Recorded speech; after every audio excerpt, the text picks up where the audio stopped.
உங்களோட மெட்ரோ ஸ்டேஷனோட entry point exit point அந்த வாய் வர இடத்துக்கு பக்கத்தில் ஒரு கோவில் இருந்தால் நீங்கள் அசிங்கமாக நினைக்கிறீங்களா? இதெல்லாம் அவங்க கடித போக்குவரத்து பண்ணியிருக்காங்க. ஆனால் அதை வந்து அடுத்த கட்டத்துக்கு கொண்டு போகல. வளர்ச்சிங்கிற விஷயத்தில் வந்து நீ அடிபணிஞ்சு போ அப்படிங்கிற மாதிரி மேலிலேருந்து ப்ரெஷர் வரும்போது இவங்க சில அதிகாரிகள் செயல்பட மாட்டேங்கிறாங்க. வெளி உலகத்துக்கு நான் பக்தர்களுக்காக கோவிலுக்காக இருக்கேங்கிற மாதிரி செஞ்சாலும் உள்ளுக்குள்ளே வந்து சிஎம்ஆர்எல் என்ன நினைக்குதோ அதை செயல்படுத்தக்கூடிய ஒரு அடுத்த ஒரு எக்ஸ்டெண்டட் ஹேண்டாக தான் அறநிலையத்துறை செயல்பட்டு இருக்கு.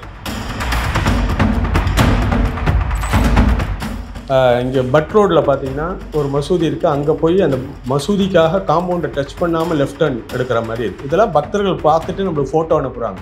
இங்கே போய் நம்ம கோவிலை வந்து பாதிக்கிறது இந்த எங்கள் ஏரியாவில் இது இப்படி இருக்குது, இதை ஒன்றும் பண்ணலையேங்கிறது இதெல்லாம் நம்மளோட கவனத்துக்கு வரக்கூடிய விஷயங்கள். அது ஏன் அப்படி நடந்ததுங்கிறது தெரியாது. ஆனால் கோவில்கள் பெருவாரியாக பாதிக்கப்பட்டுறது. கோவிலுங்கிறது பக்தருக்கு தான். இப்போ அந்த துர்கைம்மன் கோவில் பார்த்தீங்கன்னு வச்சுக்கோங்களேன், இன்னைக்கு ட்ரஸ்டி கிடையாது. அறநிலையத்துறை ட்ரஸ்டி போடல.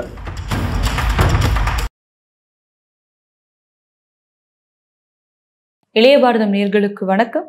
இன்று நம்மோடு இணைந்திருக்கும் சிறப்பு விருந்தினர் ஆலயம் காப்போம் இயக்குனர் திரு சேவக் சத்யா அவர்கள். வணக்கம் சார். வணக்கம். தற்போது மெட்ரோ திட்டத்துக்கான பணிகள் வந்து தொடர்ந்து நடந்துட்டு வருது. ஃபர்ஸ்ட் ஃபேஸ் முடிஞ்சு செகண்ட் ஃபேஸ் நடந்துட்டு வருது. இல்லை பல நிலங்கள் வந்து கோவிலினுடைய சொத்து வந்து ஆக்கிரமித்து மெட்ரோவில் வந்து கட்டப்படுது அப்படின்ற ஒரு குற்றச்சாட்டு முன்வைக்கப்பட்டிருக்கு. ஸோ இதுக்கு நீங்கள் உங்கள் தரப்பில் ஏதாவது நடவடிக்கை எடுத்திருக்கீங்களா? அண்ட் எந்த மாதிரி இப்போ கேஸ் போட்டிருக்கீங்களா? இது எப்படி போகுது? அதாவது இப்போ முதல் கட்டம் ரெண்டாவது கட்டம் ரெண்டுத்துலேயுமே பார்த்தீங்கன்னா மெட்ரோ நிறுவனம் வந்து அரசாங்க நிலங்களை எடுக்கிறாங்க. அதுக்கு அடுத்ததாக அவங்க முக்கியத்துவம் கொடுத்து எடுக்கிறது பார்த்திங்கன்னா கோவில் நிலங்களை தான் டார்கெட் பண்ணியிருக்காங்க. இது முதல் ஃபஸ்ட் ஃபேஸில் வந்து பல கோவில்கள் பாதிக்கப்பட்டது அதெல்லாம் இருக்குது. அதுக்கு சட்ட போராட்டங்கள் நடந்தது. இப்போ நடக்கிறது வந்து ரெண்டாம் கட்டது. அதில் வந்து எல்லா காரிடர்லையுமே உங்களுக்கு வந்து பார்த்திங்கன்னா கோவிலோட நிலங்களை வந்து குறிவைத்து எடுக்கப்பட்டுள்ளதுங்கிறதுக்கு. அதுக்கு நம்மளோட முதல் கேஸே பார்த்திங்கன்னா இந்த பூந்தமல்லி திருக்கச்சி நம்பி அந்த கோவிலுக்கு சொந்தமான 32 ஏக்கர் இடத்த வந்து யார்டுக்காக மெட்ரோவோட யார்டுக்காக எடுத்தாங்க. அதுக்கு ஒரு கேஸ் போட்டிருந்தோம். அதை தொடர்ந்து அந்த கோவிலோட குளம் பாதிக்கப்பட்டது. அதுக்கு கேஸ் போட்டு அதை தடுத்து நிறுத்தினது. அவங்க வந்து இந்த என்விரான்மெண்ட் இந்த இம்பேக்ட் ஸ்டடி அந்த பண்ணும்போதே பார்த்தீங்கன்னா எந்த கோவில்களுமே ஹெரிட்டேஜாக எடுக்கலை. அவங்க ஹெரிட்டேஜாக எடுத்தது வந்து 3 தான் அவங்க ரிப்போர்ட்டில். 3 ஒரு ரோசரி சர்ச்சு, லெஸ் சர்ச்சு, அப்புறம் சாந்தோம் சர்ச். இந்த 3 சர்ச்சு தான் எடுக்கப்பட்டாது. ஒரு 8 கோவில்களுக்கு அந்த ஹெரிட்டேஜ் எல்லாம் கணக்கில் எடுத்து ப்ரிசர்வ் பண்ணணுன்ட்டு நம்ம கேஸ் போட்டோம். அப்போதே அவங்க வந்து ஒத்துண்டாங்க, நம்ம இன்னுமே இருக்கக்கூடிய எல்லாத்துலேயுமே எடுத்துக்கிறோம். அதில் வந்து நீங்கள் ஈவன் கபாலீஸ்வரர் கோவில்கள், வடபழனி கோவில், வலசரவாக்கம் கோவில், இது மாதிரி 8 கோவில்கள்லேயே அவங்க வந்து அந்த ஸ்டடியில் எடுக்கலை. அது மாதிரி ஒன்று தான் இன்னைக்கு துர்கையம்மன் கோவில் மற்றும் ரத்ன விநாயகர் ஒயிட்ஸ் ரோட்ல, எந்த பிளேஸ்ல வருது? ராயப்பேட்டையில் இருக்கிற ஒயிட்ஸ் ரோட்ல இது வந்து பாதிக்கப்படுறதுன்னு தெரிஞ்சுட்டு நம்ம கடந்த வருடம் வந்து நீதிமன்றத்தில் வழக்கு பதிவு பண்ணியிருந்தோம். அது முதல் பெஞ்சில் வந்து அது அன்றைக்கு வந்து இப்போ முடித்து வைக்கப்பட்டது. எப்படின்னு சொன்னான்னா இந்த துர்கையம்மன் கோயில் நுழைவாயில இடிக்கிறதா சொல்லியிருந்தாங்க. அதுக்கு பதிலாக வந்து மெட்ரோ வந்து அதை வந்து 5 மீட்டர் உள்ள தள்ளி வைக்கிறேன், பணி முடிஞ்சோடனே திருப்பி அதே இடத்துல வச்சிடுறோம். அப்புறம் ரத்தின விநாயகர் ஆலயம் வந்து பாதிக்கப்படும், ஏன்னா பழைய கட்டடம்ங்கிறதுனால பாதிக்கப்படும். அதை வந்து தற்காலிகமாக இடமாற்றம் செய்துட்டு திருப்பி அதே ஹெச்ஆர்என்சி எங்கே கேட்குதோ அங்கே வச்சு தரேன்னு சொன்னாங்க. அப்புறம் அந்த கோவிலுக்கு வந்து ஒரு 4 மீட்டர் வழி தரேன்னு சொல்லியிருந்தாங்க. இது மாதிரி ஒரு 4 உறுதிமொழி கொடுத்துட்டு தான் அந்த பணிகள் செஞ்சாங்க. ஆனால் கடந்த ஆகஸ்ட் மாதத்துலேருந்து இது வரைக்கும் பார்த்தீங்கன்னா கோவிலுக்கு 4 மீட்டர் வழி கிடையாது. இன்றைக்கி நம்ம சைட்டில் போய் பார்த்தீங்கன்னா ஒரு 3 அடி வழியில் தான் பக்தர்கள் போயிட்டு வர மாதிரி இருக்குது. இப்போ வந்து ரத்தின விநாயகர் அவங்களோட பணிகள் வந்து அடுத்த கட்டத்துக்கு போகணும், அதனால ரத்தின விநாயகர் ஆலயத்தை இமீடியட்டாக எடுங்கன்னு சொல்கிறாங்க. ஓகே. அங்கே இருக்கிற பக்தர்கள் வந்து நீ வந்து முன்னாடியே சொன்னதுக்கே நீ வந்து வாக்குறுதியை நிறைவேற்றலை, அதனால் அறநிலைத்துறை வந்து திருப்பி 327/1ங்கிற சர்வே நம்பரில் தான் அந்த ரத்ன விநாயகர் அமைந்திருக்கார். அவர் பிளாட்ஃபார்ம் விநாயகர் கிடையாது முதல் கட்டமாக. இது வந்து கிட்டத்தட்ட ஸ்தலப்புராணம் பிரகாரம் 300 வருஷம் பழமையான கோவில். மெட்ராஸ் டவுன் சர்வே ரெஜிஸ்டரில் இதோட பெயர் இருக்குது. அப்படி பார்க்கும்போது இது வந்து அந்த கோவிலோட சொத்து தான் இன்றைக்கி திருவிக்கா ரோடாக இருக்குது, ஒயிட்ஸ் ரோடாகும். இப்போ பார்த்தீங்கன்னா ஒயிட்ஸ் ரோடு, பீட்டர்ஸ் ரோடுன்னு இருக்குது. அதெல்லாம் நம்மளை ஆண்ட வெள்ளைக்காரங்கள் அப்போ அவங்க சமயத்திலே போடப்பட்ட ரோடு. அந்த சமயத்திலேயே இந்த கோவில் வந்து தனி சர்வே நம்பரில் இருந்திருக்கு. இன்றைக்கி அந்த கோவிலை வந்து இந்த வழக்கு நிலுவையில் இருக்குது. இன்ட்ரீம் ஆர்டரில் வந்து ஜஸ்டிஸ் SM சுப்பிரமணியன் என்ன சொல்லியிருக்காருன்னா, பெஞ்ச் என்ன ஆர்டர் கொடுத்ததோ அதை ஏற்று நடக்கிறதுக்கு ஒரு இன்ட்ரீம் ஆர்டர் வந்திருக்கு. அந்த சமயம் இருக்கிற சமயத்தில் இந்த பிள்ளையார் கோவிலோட இடத்த வந்து நான் இன்னைக்கு வந்து பொசிஷன் எடுத்துக்கிறேன் அப்படின்னு சொல்கிறாங்க. அப்போ அதுக்கு பக்தர்கள் வந்து எங்களுக்கு அதே இடத்துல தான் கோவில் வேணும் அப்படின்னு சொல்கிறாங்க. இந்த பிரச்சனை நடந்துட்டு இருந்தது. அந்த சமயத்தில் இன்னைக்கு பாலாலயம் பண்ணுறதுக்கு தேதி குறிச்சிருந்தாங்க. குறித்து நடத்தும் போது பக்தர்கள் நிறையா பேர் வந்து எங்களுக்கு உறுதிமொழி இதே இடத்துல திருப்பி கட்டுவேங்கிற உறுதிமொழியை கொடுத்துட்டு நீங்கள் வேலை செய்யுங்கன்னு சொல்லி போராட்டம் பண்ணியிருக்காங்க. அவங்களையும் கைது பண்ணியிருக்காங்க. இப்போ அவங்க தரப்புல சொல்றது வந்து என்ன அப்படின்னா, கோவில் வந்து அகற்றிட்டு வேற இடத்துல கட்டித்தரேன் அப்படின்றத கவர்மெண்ட் சொல்லியிருக்காங்க. ஆமாம், அந்த இடத்துல திருப்பி வராது. இப்போ இருக்கிற இடத்துல கோவில் வராது, நான் வேற இடம் தரேன், அந்த இடத்துல நீங்கள் உங்களுக்கு கட்டித்தரேன் அப்படின்னு சொல்லியிருக்காங்க. அது பக்தர்கள் என்ன சொல்கிறாங்கன்னா, இந்த வந்து ஆன்மீகமாக வந்து இந்த கோவிலை பிரதிஷ்டை பண்ணும்போது பார்த்தீங்கன்னா, நம்மள சூரியன் சந்திரன் இருக்கும் காலகட்டம் வரை இந்த இடத்துல இருந்து நீ வந்து அருள் பாலிக்கணும் அப்படின்னு சொல்கிற மந்திரங்கள் சொல்லி தான் அங்கே கும்பாபிஷேகமே செய்கிறாங்க பிரதிஷ்டை பண்ணும்போது. அப்படி என்னோட முன்னோர்கள் வந்து பிரதிஷ்டை பண்ண கோவிலை வந்து கோவில் தான் முன்னாடி இருந்தது, அதுக்கேற்றாப்புல தான் நீ மெட்ரோ பிளான் போடணுமே தவிர உன் பிளானுக்காக கோவிலை உன் இஷ்டத்துக்கு மாற்றி வைக்கிறது இது ஒன்றும் பொம்மை இல்லை அப்படிங்கிறது இது மாதிரி இல்லை. உங்கள் தரப்புலையும் நீங்கள் வந்து இந்த கோவில் அங்கேருந்து அகற்றிட்டு அதே இடத்துல வைக்கணும்னு தான் கேட்டிருக்கீங்க. அப்போ அந்த இடத்துலேருந்து அகற்றினா அங்கே வைக்க முடியாது அப்படின்ற ஒரு விஷயம் இருக்குல்ல, அப்போ அதை அகற்றக்கூடாதுன்ற போராட்டம் தானே முன்னெடுக்கணும். இல்லை, அகற்றக்கூடாது. அதாவது என்னன்னாக்க கீழே வந்து இவங்க என்ன சொல்கிறாங்க, டிவால் போடுறாங்க, அந்த டிவாலுக்குள்ளே வருது இது. அப்போ அடியில் வந்து அவங்க அந்த மிஷின் வச்சு இது பண்ணும்போது அந்த கோவில் சிதலம் அடையும். அது வரைக்கும் நீங்கள் பாலாலயம் பண்ணி விநாயகரை வேறு இடத்துல வச்சுக்கோங்க. திருப்பி இது வந்து அவங்களே ஏற்றுன்றது என்னன்னு சொன்னா, உயர்நீதிமன்ற நீதிபதி வந்து அங்கே கோவிலுக்கே வந்து பார்த்தார். அன்னைக்கு அந்த ஜிஎம் வந்து எக்ஸ்பிளைன் பண்ணும்போது என்ன சொன்னாருன்னு சொன்னாக்க, நான் இதே இடத்துல கட்டித்தரேன், ஆனால் பிளாட்ஃபார்ம் கோவிலாக இருக்கும் பரவாயில்லையா அப்படின்னு. அப்போ பக்தர்கள்லாம் என்ன சொன்னதுன்னா, எங்களுக்கு அதை பற்றி இல்லை, இப்பயும் அது பிளாட்ஃபார்ம் மேலே இருக்கு, பிளாட்ஃபார்ம் கோவில் இல்லைனாலும் கூட பட்டால இருக்கக்கூடிய கோவிலாக இருந்தால் கூட பிளாட்ஃபார்ம் மேலே தான் இருக்குது, எங்களுக்கு இருக்கிற இடத்துல இருக்கணும் அப்படின்னா. இது இயற்கையாக வந்து பார்த்தீங்கன்னாக்கா ஒரு பாலாலயம் பண்ணி அதை வந்து ஒரு அத்திமரம் பலகையில விநாயகர் படமாகவோ இல்லாட்டி வெட்டிவேர் விநாயகராகவோ வேற இடத்துல பிரதிஷ்டை பண்ணி வழிபாடு நடத்திட்டு இருப்பாங்க.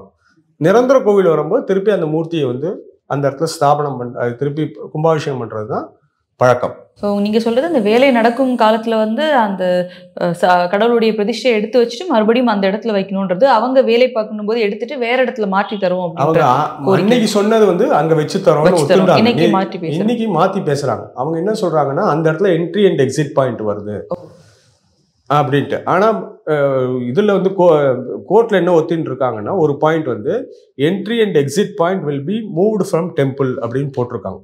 ஸோ அதுவும் இன்னும் ஒரு ஏன்னா அந்த இவங்க சொல்லக்கூடிய ப்ராப்பர்ட்டி பார்த்தீங்கன்னு வச்சுக்கோங்களேன், கோவிலுக்கும் தனி நபருக்கும் சட்ட போராட்டம் நடந்துட்டுருக்கு, அது ஒன்றும் முடிவாகலை.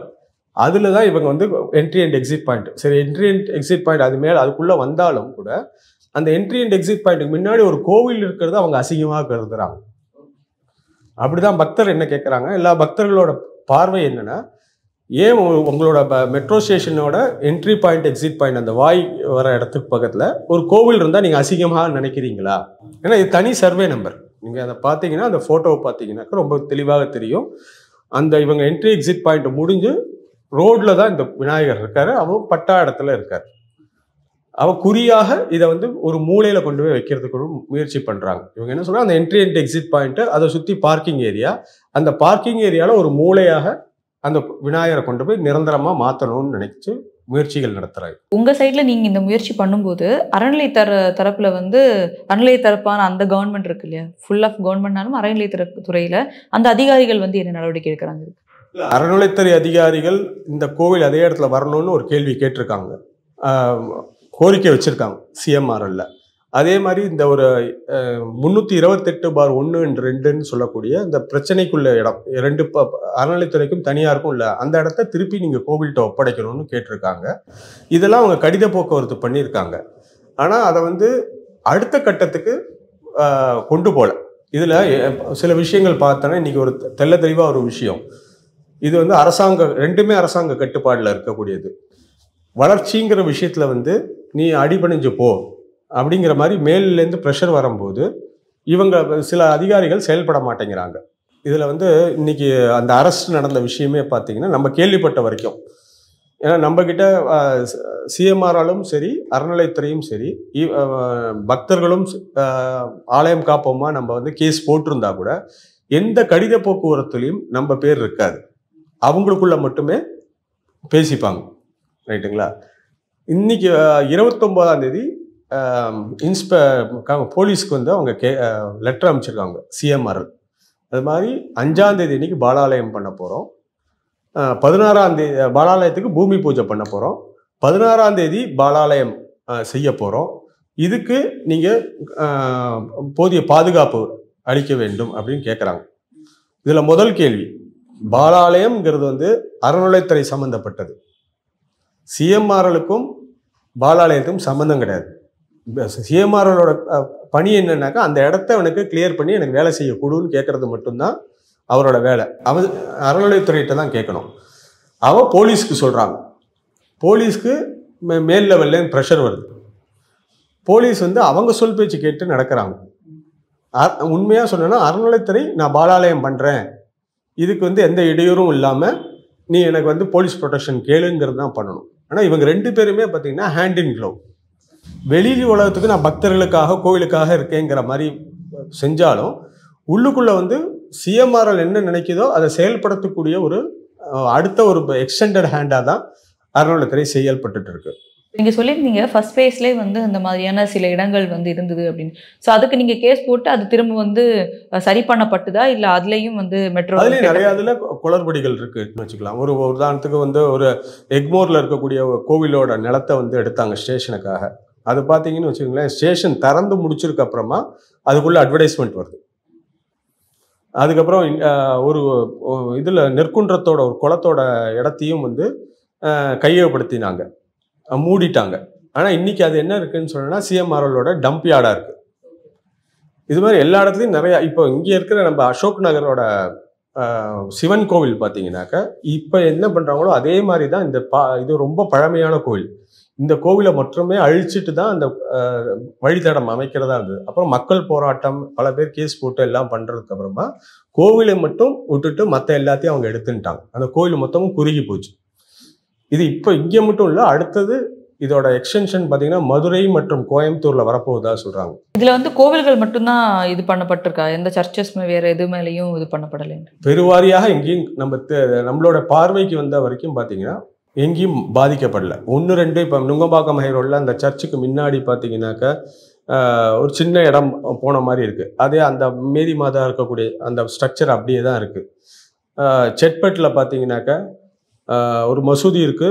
பிரிட்ஜிலேருந்து இறங்கும்போது பார்த்தீங்கன்னா பானா ஷேப்பில் இடத்த எடுத்திருப்பாங்க. அந்த மசூதி மட்டும் இன்றும் அப்படியே இருக்குது. இங்கே பட் ரோடில் பார்த்தீங்கன்னா ஒரு மசூதி இருக்குது. அங்கே போய் அந்த மசூதிக்காக காம்பவுண்டை டச் பண்ணாமல் லெஃப்ட் ஹேண்ட் எடுக்கிற மாதிரி இருக்குது. இதெல்லாம் பக்தர்கள் பார்த்துட்டு நம்மளுக்கு ஃபோட்டோ அனுப்புகிறாங்க. இங்கே போய் என்ன நம்ம கோவிலை வந்து பாதிக்கிறது, எங்கள் ஏரியாவில் இது இப்படி இருக்குது, இதை ஒன்றும் பண்ணலையேங்கிறது இதெல்லாம் நம்மளோட கவனத்துக்கு வரக்கூடிய விஷயங்கள். அது ஏன் அப்படி நடந்ததுங்கிறது தெரியாது. ஆனால் கோவில்கள் பெருவாரியாக பாதிக்கப்படுறது. நீங்கள் சொன்ன மாதிரி இன்னைக்கு கைது நடவடிக்கை நடந்திருக்கு. அது மட்டும் இல்லாமல் அடுத்த கட்ட நகர்வாக வந்து இது எதை நோக்கி போயிட்டு இருக்கு? இப்போ அடுத்த கட்டமாக நம்மளை பொறுத்தவரைக்கும் ஆலயம் காப்போமை பொறுத்த வரைக்கும் சட்ட ரீதியாக தான் நம்ம எல்லாத்தையுமே நாடுறோம். இப்போ இன்ட்ரீம் ஸ்டே வாங்கியிருந்தோம். இப்போ வந்து நம்ம வந்து கோர்ட் அவமதிப்பு வழக்கு இது தொடக்கம் போகிறோம். நோட்டீஸ் ஆல்ரெடி கொடுத்துருக்கோம். அதை வந்து ஒரு கேஸாகவும் ஃபைல் பண்ண போகிறோம். என்னன்னு சொன்னாக்க ஆல்ரெடி இந்த கேஸ் பெண்டிங்கில் இருக்கும்போது இவங்க அட்வர்டைஸ்மெண்ட் இப்போ தான் கொடுக்குறாங்க. அந்த 327/1 விநாயகர் கோயிலோட இடத்த எடுக்கிறதுக்குள்ள அட்வர்டைஸ்மெண்ட் இப்போ கொடுத்துட்டு வர 10ஆம் தேதிக்குள்ள யாருக்கா எதிர்ப்பு இருந்தா தெரிவிக்கணும்னு சொல்றாங்க. அதே வந்து ஒரு கோர்ட்டை வந்து அவமதிக்கிறதா விஷயம். இவங்க அங்க கொடுத்தது ஜட்ஜ்மெண்ட் அவமதிக்கிறதாக. கவர்மெண்ட் இதை கையில் எடுத்து பண்ணது இப்படி. ஆமா, சிஎம்ஆர்கள் அட்வர்டைஸ்மெண்ட் கொடுத்துருக்காங்க. ஸோ அதுவும் அவங்க தொடர்ச்சியாக பல இது அத்துமீறல்கள் செஞ்சுட்டு தான் இருக்காங்க. இதுல நாம் தனிப்பட்ட விதத்துல நான் பார்க்கக்கூடிய ஒரு விஷயம் என்னன்னாக்க, இதை வந்து ஒரு யாரோ ஒரு கோவிலுக்கு பக்தராகவோ இல்லை கோவில் இதாக ஒரு ஆர்கனைசேஷனாக வந்து வேலை செய்ய வராங்க. அப்போ போய் நம்ம அதிகாரிகள்கிட்ட பேசுகிறோன்னு சொன்னோன்னா அவங்க வந்து நம்மளை வந்து ஒரு இது மாதிரி வேலை செய்கிறவங்க எல்லாரையுமே ஒரு எதிரியாக தான் பார்க்குறாங்க. இந்த பிரச்சனையை வந்து எங்கள் ஸ்டேஷன் இப்படி வருது, இதில் வந்து இந்த கோவில் இப்படி பாதிக்கப்படுறது, நான் வந்து இப்படி பண்ணுறேன், நீங்கள் இப்படி அட்ஜஸ்ட் பண்ணிக்கோங்க அப்படின்னு பக்தர்களோட உட்காந்து பேசினானே. ஏன்னா கோவிலுங்கிறது பக்தருக்கு தான். இப்போ அந்த துர்க்கைம்மன் கோவில் பார்த்தீங்கன்னு வச்சுக்கோங்களேன், ட்ரஸ்டி கிடையாது, அறநிலையத்துறை ட்ரஸ்டி போடல, ஈஓவும் அவங்க தான் மெயின்டைன் பண்ணிட்டு இருக்காங்க. ட்ரஸ்டி இருந்தான்னாக்கா பக்தர்கள் குழு இருக்கும். அந்த ட்ரஸ்டீஸ்னு பக்தர்கள்லேருந்து எடுத்து வைக்கிறது தான் ட்ரஸ்டீஸு. பக்தர்களோட ஒரு பேசக்கூடிய ஒரு வாய்ப்பே இல்லாமல் போகுது. அப்போ சிஎம்ஆர்கள் இது மாதிரி செய்யும் போது மற்றவங்களோட பக்தர்களோட உட்காந்து பேசணும் அவங்க. இப்போ நீங்கள் வந்து இங்கே இருக்க மாநில அரசுக்கிட்ட இதை பற்றின விஷயமும் சரி, அறநிலைத்துறைக்கிட்டையும் வந்து அணுகியிருக்கீங்க. ஸோ மெட்ரோ அப்படின்றப்போ இதில் மத்திய அரசோட இன்வால்மெண்ட்டு இருக்குது அப்படின்றதுனால நீங்கள் மத்திய தரப்பில் ஏதாவது பண்ணியிருக்கீங்க? இல்லை, எங்களோட கண்டெம் நோட்டீஸ் எல்லாத்துலேயுமே வந்து மத்திய அரசோட ஹவுசிங் செக்ரட்டரியும் சேர்த்து தான் நாங்கள் கொண்டிருக்கோம். ஆல்ரெடி கொடுத்த நோட்டீஸ்லையும் சரி, இப்போ ஃபைல் பண்ண போகிறதுலையும் மத்திய அரசோட. ஏன்னா இதில் வந்து வரக்கூடிய மத்திய அரசு அதிகாரின்னா ஒருத்தர் மட்டும்தான், ஹவுசிங் செக்ரட்டரி மட்டும்தான் சேர்மனாக வராரு. மற்ற எல்லாமே ஸ்டேட் டிபார்ட்மெண்ட்டில் சேர்ந்தவங்க. அதனால் அவங்களோட நாலேஜுக்கும் கொண்டு போகிறோம். இப்போ அடுத்த கட்ட டிபிஆர் வந்து மதுரை அண்ட் கோயம்புத்தூருக்கு வந்து சென்ட்ரல் கவர்மெண்ட்டில் தான் பெண்டிங் இருக்குது. நாங்கள் அதுக்கும் மனு எழுதியிருக்கோம். இது மாதிரி அங்கே வந்து பார்த்தீங்கன்னா மதுரையில் வந்து மீனாட்சி அம்மன் கோயிலில் 100 மீட்டருக்குள்ளே மெட்ரோ அண்டர்கிரவுண்ட் மெட்ரோ அமைக்கிறேங்கிறாங்க. அது வந்து கோவில் பாதிக்காமல் இருக்கணும், அது மாதிரி சில விஷயங்கள் இருக்குது. அப்புறம் கோயம்புத்தூரில் கோணியம்மன் கோவிலும் வேற ஒரு பெருமாள் கோவிலையும் பாதிக்கிறதாக தகவல் வந்திருக்கு. அதெல்லாம் நம்ம டிபிஆர் ஒன்றும் சரியாக வந்தால் தான் நம்மளெல்லாம் பார்க்க முடியும். உங்களோட கோரிக்கைக்கு அவங்க மத்திய அரசு தரப்பில் வந்து ஏதாவது உங்களுக்கு ரிசீவ் ஆயிருக்கா? இல்லை, அது இப்போ தான் நம்ம எடுத்துருக்கோம். ஏன்னா டிபிஆர் அங்கே ஃபர்ஸ்ட் ஃபேஸ் நீங்கள் வந்து மத்திய அரசு அணுகுனீங்களா? ஃபர்ஸ்ட் ஃபேஸில் இந்த மாதிரி கோவில்கள் இல்லை, ஃபர்ஸ்ட் ஃபேஸில் எல்லாமே இங்கே கோர்ட்டு மூலமாக பண்ணதுனால தேவைப்படல. இப்போ வந்து டிபிஆர் அங்கே பெண்டிங் இருக்கிறதுனால நம்ம அங்கேயே வந்து முன்னாடியே வருமும் காப்போங்கிற மாதிரி அங்கேயே சொல்லி வச்சுருக்கோம்.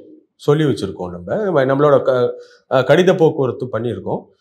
தேவைப்பட்டால் அங்கே மத்திய இதுலேயும் அரசாங்கத்திலையும் பேசுறதுக்கு உள்ள எல்லா ஏற்பாடுகளும் பண்ணிகிட்ருக்கோம். இப்போ கைது பண்ணவங்க வந்து விடுவிக்கப்பட்டிருக்காங்களா இல்லை என்ன சொல்கிறாங்க அவங்க கைது தொடர்பு? இல்லை, இப்போ தான் விடுவிக்கப்பட்டு வந்திருக்காங்க. அவங்க வந்து பூஜையை தடுக்கிறதுக்காக தான் அவங்கள கைது பண்ணாங்க. பூஜை முடிச்சிருச்சு.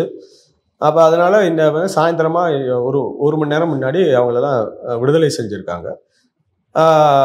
அது வந்து சட்ட வல்லுநர்களோட தான் இது வந்து சரியாக நம்ம பார்க்கணும். ஏன்னா ஒரு சிஎம்ஆர்கள் கொடுத்த போலீஸ் ப்ரொடெக்ஷன் கேட்டதை மையமாக வச்சு போலீஸ் வந்து இவங்களை வந்து அரெஸ்ட் பண்ணலாம். ஃபர்ஸ்ட்டு போலீஸ் ப்ரொடெக்ஷனுக்கு வரலாமா இல்லை அரெஸ்ட் பண்ணலாமாங்கிறது. ஸோ அது சட்ட ரீதியாக என்ன பண்ண முடியுமோ அதை பார்க்கறதுக்கு ஏற்பாடுகள் பண்ணிகிட்ருக்கோம். நம்ம எங்களோடு இணைந்து பல்வேறு கருத்துக்களை பயந்தமைக்கு ரொம்ப நன்றி சார். மிக்க நன்றி.